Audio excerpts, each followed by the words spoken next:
The 1992 definition of concussion ultimately was followed by the American Academy of Neurology's work with concussion in sport.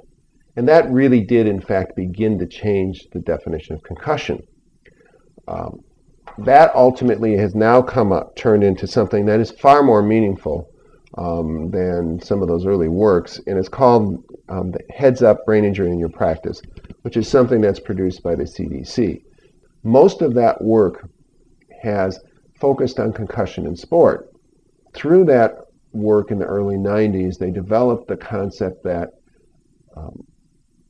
if someone had a concussion in a football game or some other sporting event, that they were not going to allow them to go back into the game until certain standards of recovery had occurred.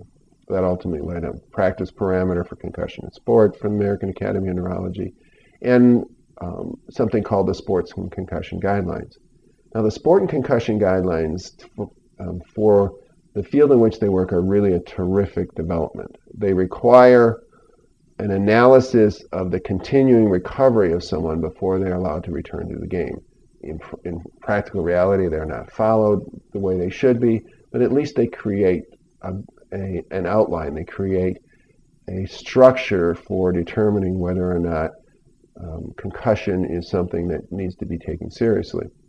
All concussions should be taken seriously, but if someone has a 15-minute recovery from a concussion, they're allowed to return to play on that day. And in all likelihood, especially with young jocks, they will have a good recovery.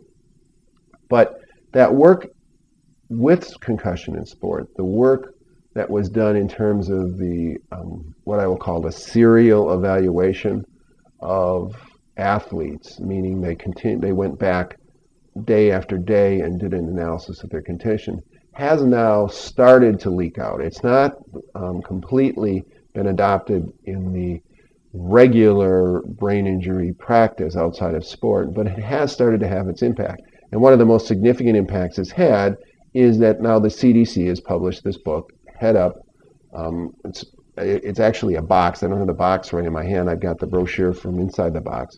But they've created this Heads Up Brain Injury in Your Practice. And this is for not just athletic trainers, not just for people who work with athletes, but it's for people across the board. And there's a booklet within here, Facts for Physicians. Facts for Physicians about mild traumatic brain injury. And in this definition, it does not limit the definition of concussion to what would be in this older treatise on neurology, the principles of neurology in Adams and Victor. It now is using the type of definition that is used by the analysis if you were talking about concussion in sport.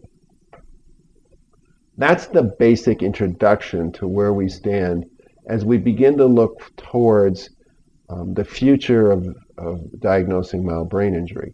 Now, I've used the term concussion since we started talking about this, and I use it somewhat synonymously with the term mild traumatic brain injury.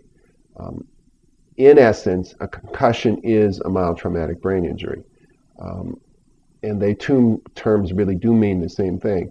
But I guess it is arguable that a concussion does not become a mild traumatic brain injury until the symptoms from that persist longer than at least the 15-minute requirement on the concussion in sport guidelines.